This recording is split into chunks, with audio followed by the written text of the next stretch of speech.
El infierno, de Monseñor de Ségur.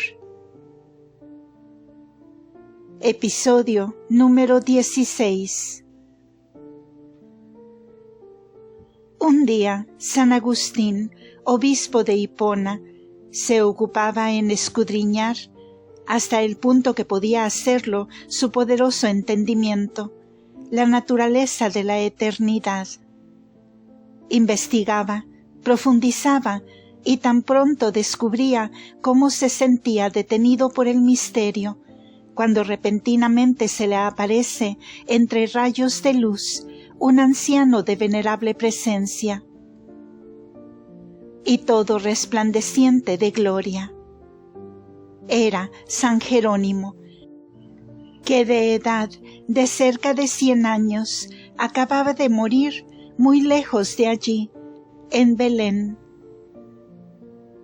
Y como San Agustín mirase con asombro y admiración la celestial visión que se presentaba ante sus ojos.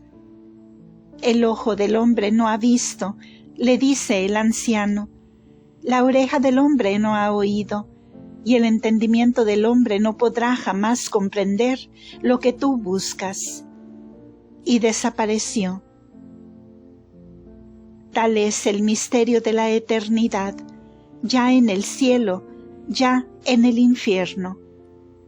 Creamos humildemente y aprovechemos el tiempo en esta vida, a fin de que cuando cesara para nosotros el tiempo, seamos admitidos en la eternidad feliz y podamos por la misericordia de Dios evitar la otra. Otra razón de la eternidad de las penas: la falta de gracia.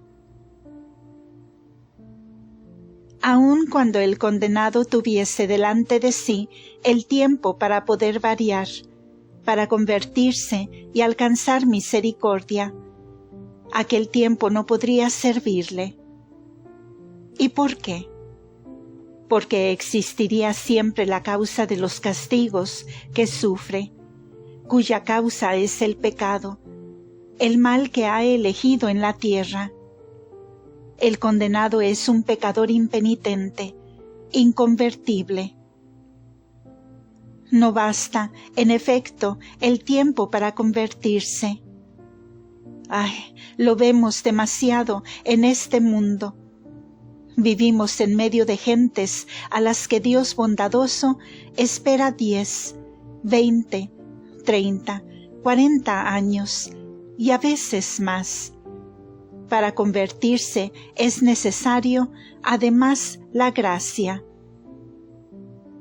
No hay conversión posible sin el don esencialmente gratuito de la gracia de Jesucristo, la cual es el remedio fundamental del pecado y el primer principio de la resurrección de las pobres almas que el pecado ha separado de Dios y arrojado así a la muerte espiritual. Jesucristo ha dicho: yo soy la resurrección y la vida. Y por el don de su gracia resucita a las almas muertas y las conserva luego en la vida. En su omnipotente sabiduría, este soberano Señor ha dispuesto que nos sea dada su gracia únicamente en esta vida, que es el tiempo de nuestra prueba, a fin de evitarnos la muerte del pecado y de hacernos crecer en la vida de los hijos de Dios.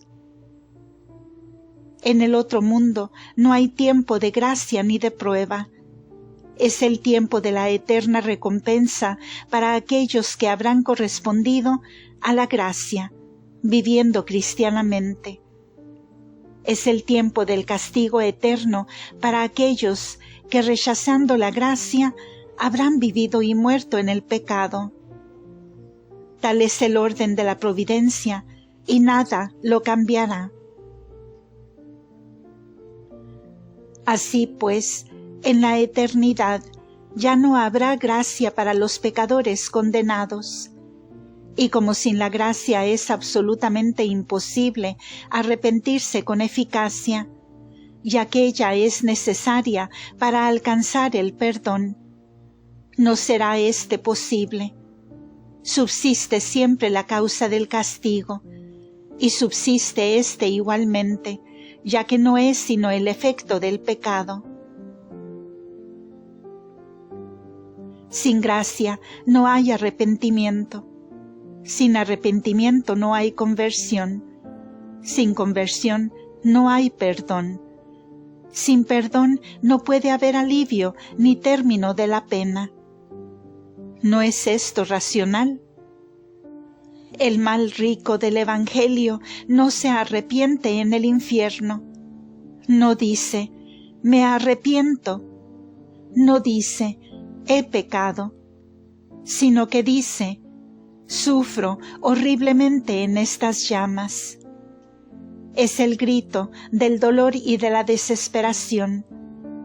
No piensa en implorar el perdón, sino que piensa en sí mismo y en su alivio. El egoísta pide en vano la gota de agua que podría refrescarlo. Esta gota de agua es el toque de gracia que lo salvaría, pero se le responde que esto es imposible. Detesta el castigo, no la falta. Esta es la terrible historia de todos los condenados.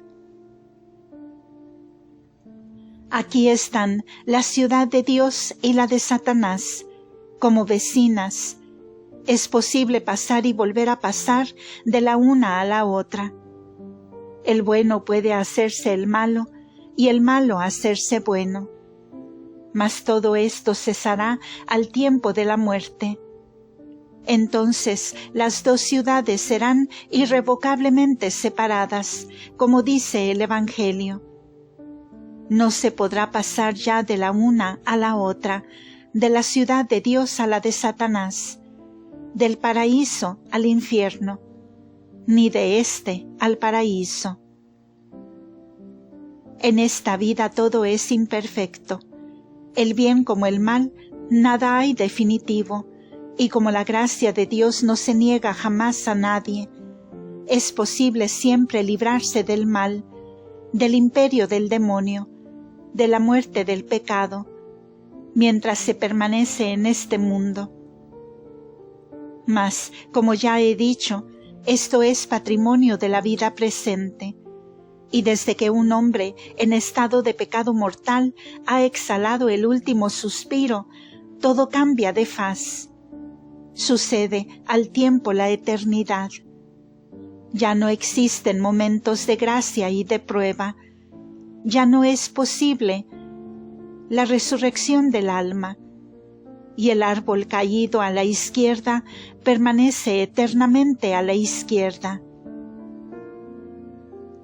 Así pues, la suerte de los condenados está por siempre fijada, sin que sea posible cambio alguno, mitigación, suspensión, cesación alguna de sus castigos. Fáltales no solo el tiempo, sino también la gracia.